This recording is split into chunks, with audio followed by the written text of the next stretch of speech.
As you can see, I have set up and ready to start this painting. You can see I did a very light sketching at first. It's just a bit of pencil on the paper, and it helps to know in your mind's eye where the different flowers are going to be. I often paint straight away with paint, but for many of us it does help to make a little light sketch before we start painting, just so we don't get distracted and that we know where what our composition is going to be and where all the different flowers are going to appear on the page. So as you can see, I've started with the red flower at the top, and it's a very stylized, simple depiction of a rose. It doesn't have really many individual petals.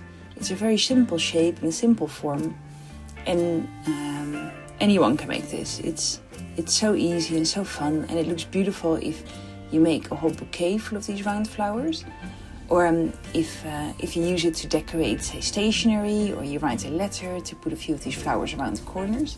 So there's many ways in which you can use something like this to just make normal pieces just a little bit more special or a little bit more fun. Something else that I wanted to talk about today, and I already hinted to it earlier, is perfectionism. Perfectionism is shown to not be good for us at all. Even though being a perfectionist in our modern society is often seen as a quality that we should strive to, the problem with perfectionism is that it can wear us down and it can stop us enjoying things that we should be enjoying, instead of letting the weight of trying it to be perfect hold us back. Perfectionism is when you set yourself such high standards, and often unattainable standards, that it's so easy to fail them.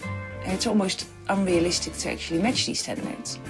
That if you don't actually hit the standards that you've set for yourself, you feel deflated, you feel maybe a little bit sad about it, or it gives you anxiety, or maybe it makes you feel really bad about yourself in other ways.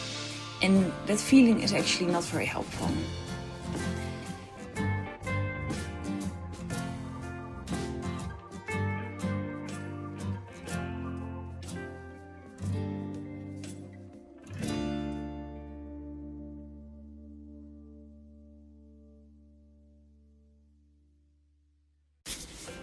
As you can see, we've moved on to paint our second flower. It's a very different style from the first one. Even though it's the same flower, it's still a rose.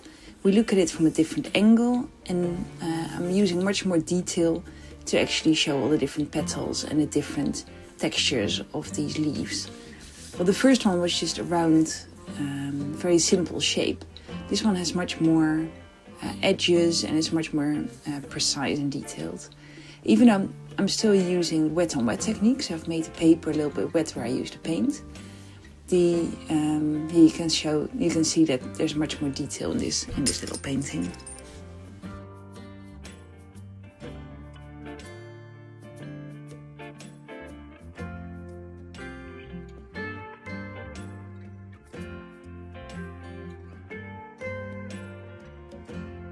When we make a painting like this, there's so many examples on, for example, Instagram and on other social medias, where people make the most beautiful, amazing flower paintings. And sometimes it's so easy to compare yourself to what others have made. But don't forget that everyone started as a beginner at first. No one just knew how to do these things straight away from the first time they tried it. And there's so much joy, and it's so amazing to go through the learning process and actually enjoy the failure and enjoy the fact that you're learning something new. And it isn't easy, but with hard work and dedication and practice, you'll get better. And going through that process of seeing yourself slowly improve, there's so much to learn, and it's so fun to see yourself go through a stage of improvement. If you'd be perfect at everything you did the first time around you tried it, wouldn't life be a bit boring? I think so.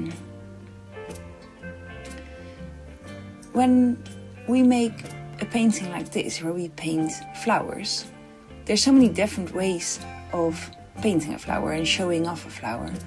And I think so there's something in there for everyone. You can make really detailed painting with lots of little petals, and where you show all the nerves of the leaves and all the little intricate details. But you can also make something a bit more stylized and maybe a bit more blunt or more robust, or something that is a little bit more abstract maybe. And both are equally beautiful. And it depends a lot on in what setting you want to use the flower, how much time you have to spend on making something, and what the final result is that you're aiming for. Sometimes it can be really good to pick something really precise and focus on the details and really spend a lot of time analyzing what something looks like, and then try to make it as lifelike and precise as possible. But other times it can be really fun to analyze the bigger shape of something and just make an impression of that object, of a flower or a house or an animal, but make an impression of that object in an expressionist and fun way, where the emotion is more important than the lifelike details of that object that you're actually painting. I hope this makes sense. So what I'm saying is that it's good to practice something that maybe is not your first instinct to make it. Maybe if you always paint really detailed, try and make something a little bit more abstract, and try and make something that focuses more on the color or on the larger shapes, or focus something that where you can use the contrast of the color to give it a really fun and vibrant sort of setting. And I bet if you paint quite regularly that you will see other things in your painting that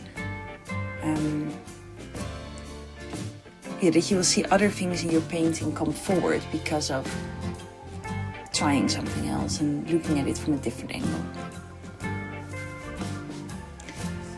So I've started to paint the third flower of this collection now. And as you can see, this again is a very, very different style from the other two. It is much more stylized again, so maybe a little bit more similar to the first one than it is to the second one. And you can see the rose from above. So you can see all the individual leaves that fold into each other. And I really love how the middle of a rose is really tight and has leaves really close together and really folded really neatly into each other. And then towards the outside, they become a bit more loose and a bit wider. And that's the sort of effect that I try to create in this painting. It does help to make a little sketch here, which I did as well. Just so you know where the different leaves are going to be. But you can also just start in the middle and start with a little circle and then start folding all these leaves around it and make it wider and wider the further you go out. So you can make it as detailed in the middle as you want, or keep it quite open as I've done. And I actually really like this. It's almost like a stem of a rose. And I think it looks really fun and really pretty, and it's very quick to do. And you can really use your watercolors to your advantage here. So you could even say put some darker colors in the middle and some lighter colors to the outside, or paint some leaves, some green leaves around it once you're done with the inside. And you can really play with it and make it a really fun and playful little painting.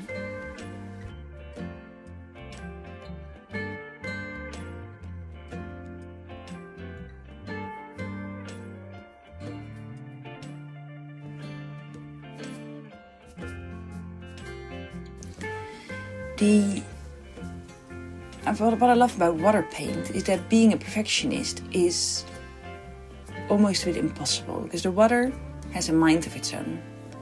Water just flows in places without asking you for permission to go there. And it just flows in places and moves the painter. And sometimes it can be a bit unpredictable. And once you accept that the paint can be unpredictable, actually sometimes these fun little accidents that you have because, it's spattered somewhere, or the paint run to a different area of the paper and created a big blob of color there. And once you accept the fact that the paint does that, it becomes so much more fun. And actually, these shapes that it creates accidentally can sometimes be the most beautiful shapes in your painting, because it looks natural and not forced. For me, watercolor painting is almost an analogy with life, because you can't always control everything, and you can't always know what to expect, and you don't always know what the outcome is of things that you do. And for me, watercolor painting is just that. You don't always know what the outcome is of what you're making. Naturally, the more experience you have, the more easy it is to predict the outcome.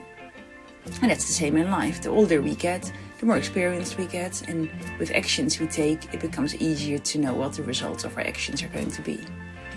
But still, there's always an element of unpredictability in this work, in watercolor, as well as in life.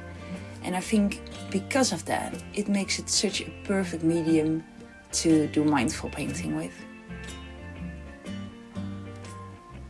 I really love watercolor. I love how you can create these really soft, light areas of the paint where you blend it with lots of water. And I love how you can make it more opaque by layering it up. Sometimes you can see the layer underneath shine through. And there's so many different effects that you can create that way, and I absolutely love them. I'm really curious to hear what your approach to painting is, and if you prefer something a little bit more abstract or something a little bit more detailed, and what is your favorite and what do you prefer making?